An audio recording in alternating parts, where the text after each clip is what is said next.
wong nggawa gelas sirahe ditutuki dhewe. Kae wong ngeterke wedang sing ora tau rata.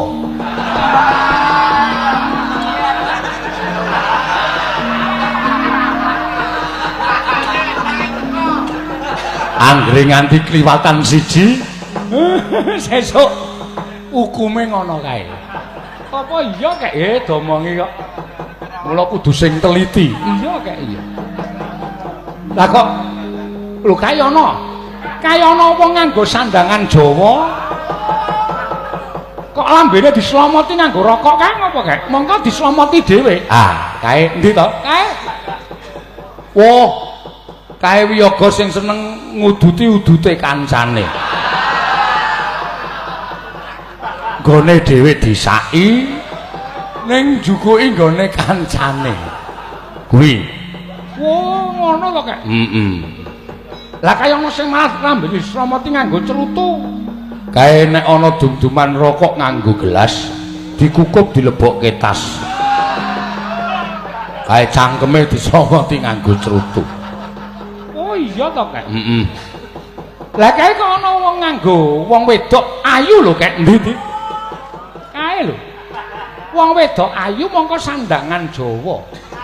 Heeh. Kae kok drijine dicatuti, dijabuti kukune. Ah, wo, kae sinden. Oh. Kae sinden nek bar nembang njaluk dit juragane kuwi hukumane dijabuti ngono kuwi. Oh, ngono to. Dadi kabeh iki mesti mawa dosa. Oh iya kae. Lho kae ana meneh sing guyu nganti cekakaan, nganti muntah-muntah. Bar kuwi terus cangkeme digajuli wong pirang-pirang kae. Kae dolop.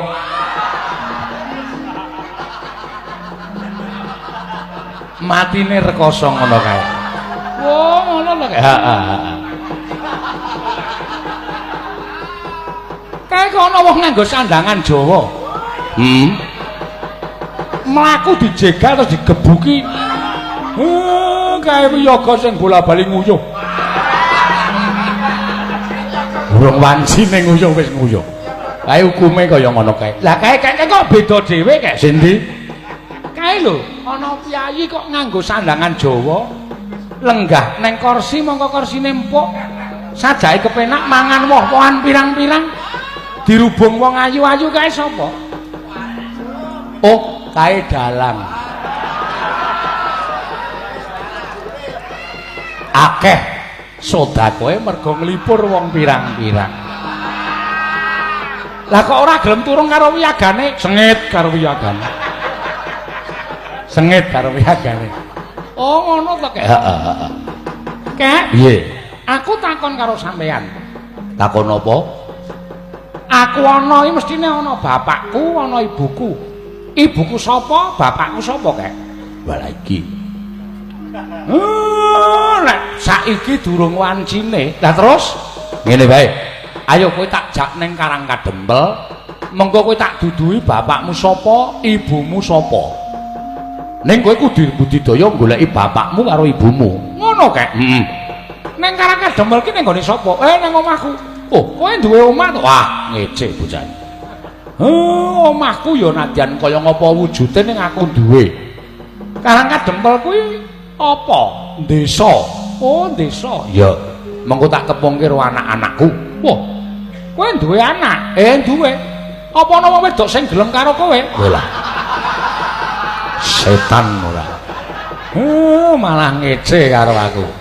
Aja mbok ece, bojoku kuwi widodari. Wah, widodari? Heeh, kowe lha edan. Apa kuwi widodarine katarak apa piye? Gelem karo kowe? Ah, ora pancen wis binesti kaya ngono. Ayo, aja kokean omong.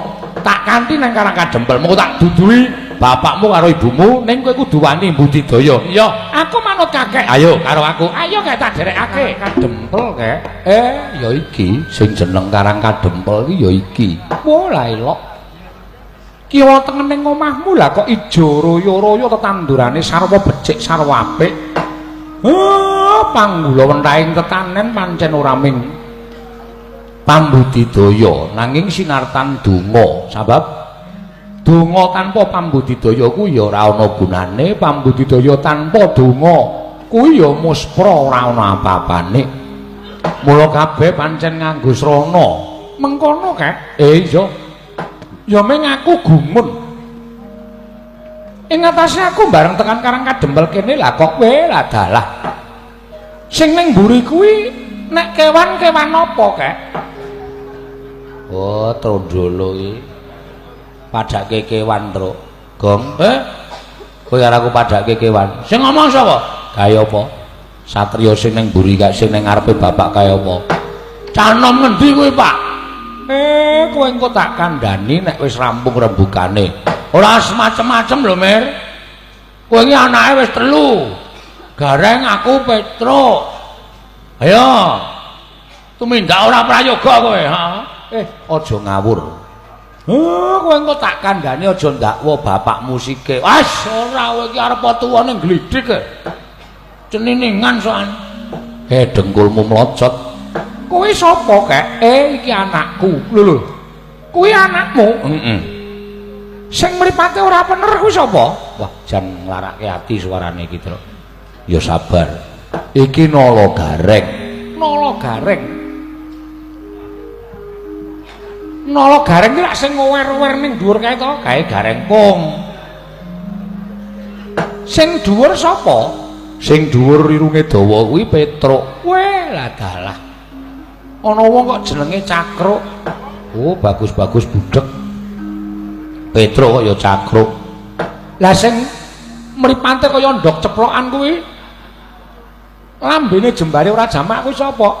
Iki anakku ragil jenenge Bagong. Loh. Ana wong kok jenenge Ngesong. Ngesong nggo mendem kowe iki apa piye?